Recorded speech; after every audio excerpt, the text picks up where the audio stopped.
प्रधानमंत्री नरेंद्र मोदी यांच्या पहिल्या टर्मच्या अखेरच्या महिन्यामध्ये पीएम किसान सन्मान योजनेची जाहीर करण्यात आली होती। डिसेंबर 2018 जानेवारी 2029 पासून पीएम किसान सन्मान निधी योजनेद्वारे पात्र शेतकऱ्यांना एका वर्षात 3 हप्त्यांची प्रत्येकी 2,000 रुपयांप्रमाणे 6,000 रुपयांची रक्कम दिली जाते। पीएम किसान योजनेचा लाभ पात्र लाभार्थ्यांना मिळावा यासाठी केंद्र सरकारने कृषी मंत्रालयाकडून महत्त्वाची वेळोवेळी उचलण्यात आली आहे। लाभार्थ्यांकडून रक्कम देखील परत घेण्यात आली आहे।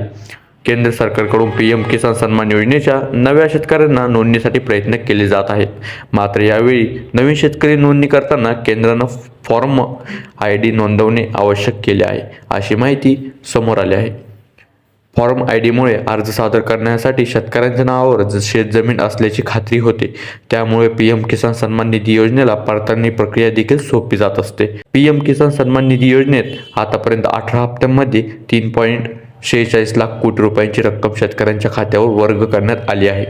या योजनेचा जवळपास 11 कोटी शेतकऱ्यांना 18 हप्त्याची लाभ देण्यात आला आहे। 18वा हप्ता 9.58 कोटी शेतकऱ्यांच्या बँकेत देण्यात आला आहे। दरम्यान प्रधानमंत्री नरेंद्र मोदी यांचं सरकार तिसऱ्यांदा स्थापन झाल्यानंतर पहिल्या 100 दिवसांमध्ये 25 लाख शेतकऱ्यांना योजनेत सहभागी करून घेण्यात आला आहे।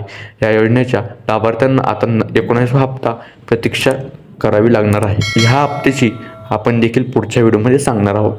तर आपल्या व्हिडिओला लाईक आणि आपल्या चॅनलला सबस्क्राईब करून टाका।